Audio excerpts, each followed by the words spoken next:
posibleng taas presyo sa langis sa susunod na linggo bunsod ng ikalawang bugso ng dagdag na excise tax. Makakapanayam natin for the record si Energy Assistant Secretary Body Pulido. Magandang umaga sa inyo, Asek Pulido. Ay, magandang umaga po. Okay, sir, nung nakapanayam po namin kayo noong Disyembre, sinabi mo na very volatile ang geopolitical situation sa mundo. Kaya hindi makatitiyak kung anong magiging epekto ng bagong excise fuel tax. Pero ngayong Enero na, very volatile pa rin po ba? At mas malinaw na ba ang magiging epekto sa ating ekonomiya?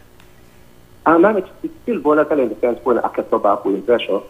About a week ago, bumaba po ang presyo ng international oil market.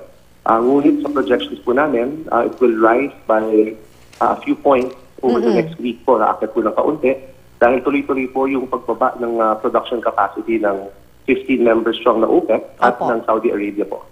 Okay, magkano po yung magiging average price ng gasolina at diesel kapag naipatupad na po itong dagdag na excise tax? Well, it's a recent policy po of the Department of Energy that we don't declare what the potential increase in pump prices po. But it will possibly increase by at least a peso po for both diesel and for gasoline. At least 1 peso. Yes, kung wala, sige po. So kung wala po itong excise tax, nakatakda bang tumaas o bumaba yung presyo sana ng produktong petrolyo?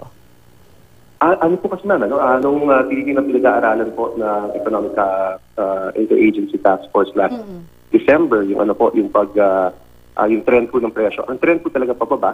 Ito po normal naman po talaga sa international oil market. Pag may nangyayari po sa geopolitical situation globally, talaga may movement po talaga because of the possibility of ending the trade war between US and China. Medyo optimism po really fueled yung sudden. Yes, Asek Pulido? Yes. Opo. So, you were saying that ang trend talaga ay pababa yung presyo ng mga produktong petrolyo. Pero magkakaroon tayo ng at least 1 peso increase dahil nga dito sa second tranche ng fuel excise tax. Tama po, sir? Yun po. Besides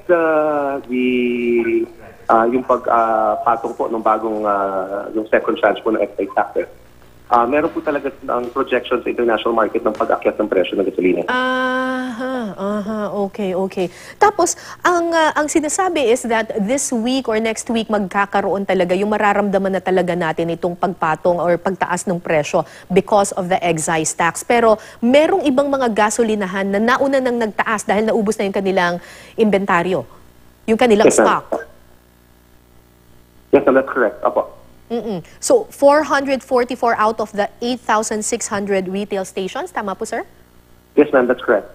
Nagkano po yan, they've already informed us, but we are now, what we're doing is validating whether or not yung declaration po nila ng pag-akyat ng presyo based on the second tranche of excise tax, is that accurate po. So, tinitingnan po namin ang kanilang mga withdrawal certificates from their respective depots para malaman po kung talaga naubos na po yung inventory nila. Paano malalaman ng mga ang nakakatakot kasi dito, baka nagtaas na sila last week dahil sinasabi nila naubos na yung kanilang stock, tapos ngayon magtataas na naman sila because everybody else is going to increase their prices. Yes, ma'am. That's why we're hurrying up with validation. So lahat po na nag-inform po sa amin, we are now sending our teams out to validate whether or not it's accurate. At the same time po, we're also doing inspection. Yung inspection naman po, randomly, our teams are going around to check po kung yung mga gasolinahan, kung nag-akyat po sila without informing the Department of Energy. At may listahan po tayo nitong mga gasolinahang ito, at least yung mga lugar kung saan may pinakamataas na, may pinakamaraming nagtaas na kaagad ng excise tax, ay ng kanilang presyo.